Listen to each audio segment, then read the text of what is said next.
Bem-vindos a mais um vídeo, pessoal. Nós vamos falar hoje, pessoal, um pouquinho sobre corrente de comando, tá? Ou até engrenagem de comando. Para quem não sabe, pessoal, no início, os motores antigos, principalmente década de 60, 70, 80, não tinha, em muitos modelos não tinha nem correia dentada, tá? Tinha engrenagem de comando. A função dessa engrenagem de comando ou da correia dentada é sincronizar, tá, o tempo do comando de válvulas com o virabrequim na subida e na descida dos pistões para não ter contato entre as válvulas de escape e admissão. Senão elas vão colidir. Eu espero achar um desenho para colocar para vocês durante o vídeo, para vocês terem uma ideia do que é uma correia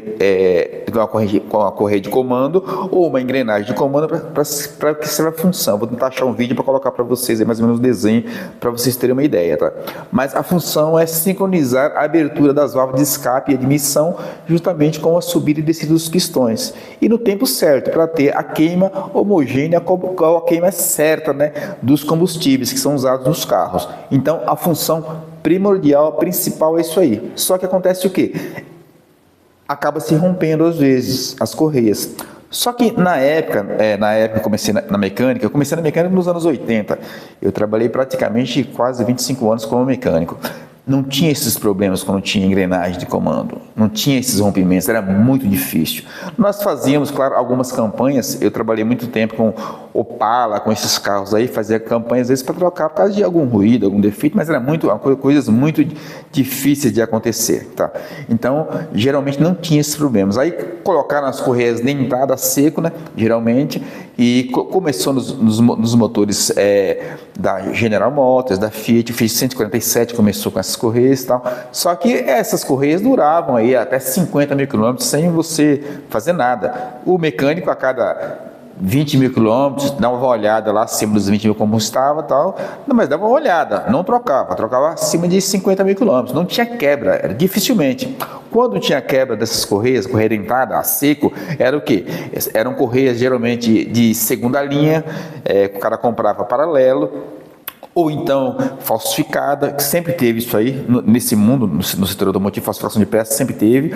Ou então é o seguinte, o cara esquecia a quilometragem, deixava passar, a correia quebrava. Mas geralmente, se estava da quilometragem, se a peça era peça de boa qualidade, não tinha quebra. Então era uma coisa confiável. Aí quiseram evoluir o negócio. Aí colocaram o quê?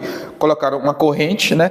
Os Toyotas foram alguns carros que vieram para cá com corrente, os Honda. Só que antes nós tivemos também o Corcel, com os motores Ford, tá, com essas correntes de metal, que também não tinha quebra. Você não via carro quebrar essas correntes, não tinha esse problema. O consumidor não tinha essa preocupação.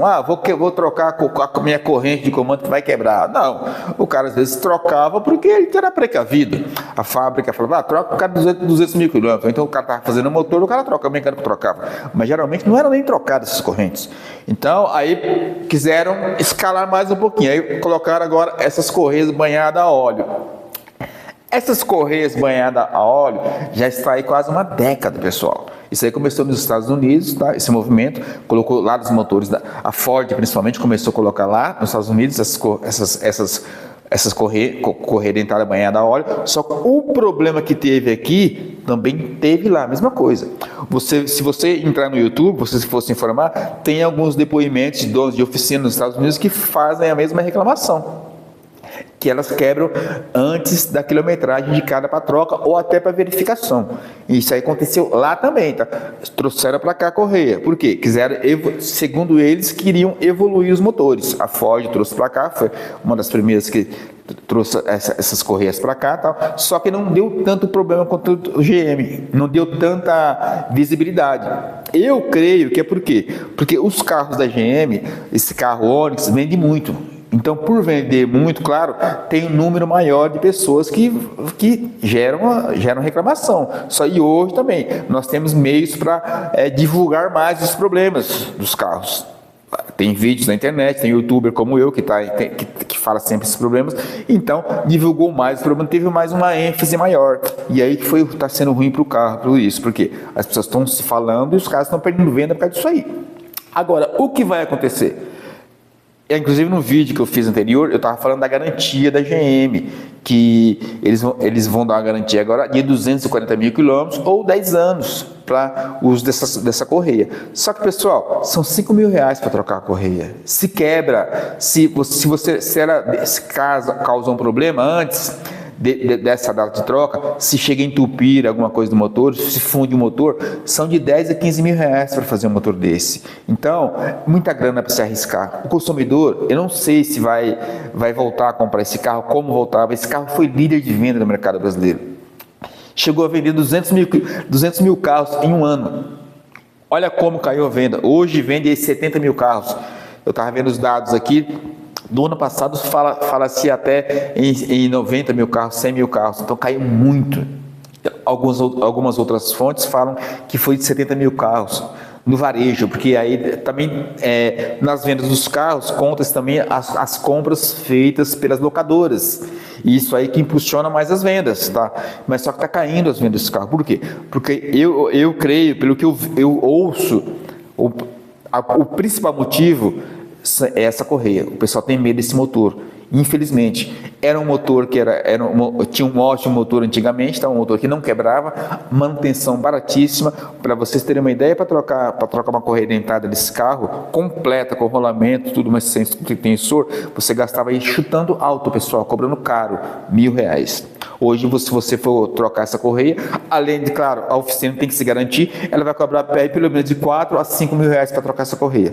Tem alguns mecânicos, tal, tem alguns, não vou entrar nesse negócio de preço, tá? Cada um tem o seu preço e acabou, mas a faixa de preço é essa aí, de 4 a 5 mil reais. Isso aí pesa muito para o cliente, muita grana para o cliente. Hoje é muita grana. Para quem tem um carro praticamente popular, você vai pagar 5 mil reais para trocar uma correia dentada, ou vai se comprometer em fazer todas as revisões na concessionária? Muita coisa, pessoal.